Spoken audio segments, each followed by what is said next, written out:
there's no more room in hell, I'll be reviewing zombie figures here on YouTube. Today on Outside the Box Reviews, Zombie Week continues, and today we are taking a look at the Amok Time, Day of the Dead, Dr. Tongue. Following up the Tarman review, we're looking at another zombie movie put out in 1985. George Romero's Day of the Dead, the third in his Dead trilogy, and his first Dead movie to have really cool gory zombies. The first movie, they didn't have a whole lot of money for makeup, so they did the best with what they had. Dawn of the Dead, they basically had people in blue face paint. But Day of the Dead, they had some awesome Tom Savini special effects. And right up on the opening title, we see Dr. Tongue. It's the only time we see him in the whole film. He's just standing behind the title while he's stumbling around the streets in the Florida town they're looking for survivors in. But he's a crazy design, and I know I definitely want to pick him up. So let's take a closer look. Now, Dr. Tongue doesn't get quite as cool of a display base as Tarman got, but this is still pretty cool. We have concrete road, we got the sewer drain manhole cover, and then just some random debris scattered around. We have two pegs right here. It's a nice thick base. It's got copyright information on the bottom, but pretty cool looking. The figure does, however, stand on his own without it, so you don't even need it if you don't want it. And with the good doctor himself, it is all about the head sculpt, and this is brutal looking. We have definitely what was an older man. He has no eyebrows. He just has wispy white hair coming off the back, which isn't greatly sculpted. It kind of is flat against the back of his head in a weird way, but it's not too bad. But then we can see the entire lower part of his face has been ripped off, his nose, his lips, and then we have the exposed skeleton with the teeth hanging out, and then the tongue just dangling down here. Very gruesome. You can see part of his lower jaw off to the side here, none on the other side. Absolutely brutal looking, and the tongue is actually a soft rubber, so you can kind of move it around when you articulate the head. It will actually bend and not break, and you can see some good gore back in there behind the tongue as well. Very, very cool looking. His clothing, however, is a little on the boring side. Just a jacket and a vest underneath. You can see a little bit of a tie up there at the top. A little bit of blood, a little bit of wear and tear and dirt. Nothing crazy.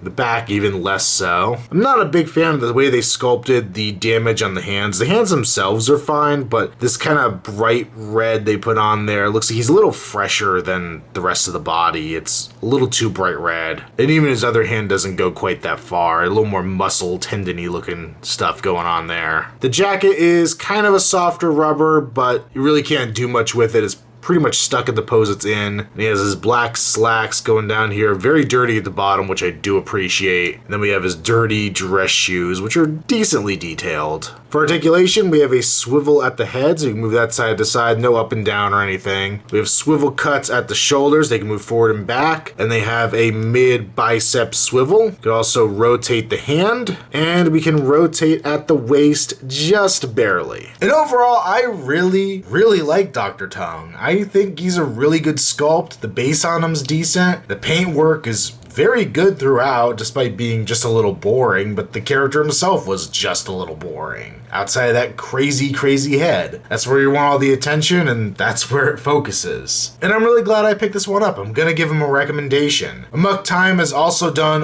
one other zombie from this movie that I'm aware of, and it's Bub. Bub is the main zombie of the movie, the hero zombie, I guess you'd call him. He's actually being trained by a mad scientist to kind of become more human again. And I know he comes with a lot of cool accessories and a lot of different stuff, different arms, different pieces that he could carry. But for my money, I decided to do Zombie Week because I just kind of started picking up some zombie figures when I realized I didn't have any. Quite an extensive horror collection, no zombies. And I wanted brutal, and this is brutal. This is a great zombie design, and really happy to have him on my shelf. Very cool looking. This, just like Tarman, not hard to come by. Find them readily available on Amazon or some other retailers online. I even found Bub in some comic shops recently, so these aren't rare by any means. I think a lot of people slept on these, and while they aren't highly articulated, by the time these came out, NECA was already surpassing this in terms of articulation, and maybe they felt a little old-fashioned in a way, but very cool looking zombie figure. Definitely recommending them. Make sure you check me out on Instagram, username Outside the Box Reviews. Also check me out on Facebook, link below,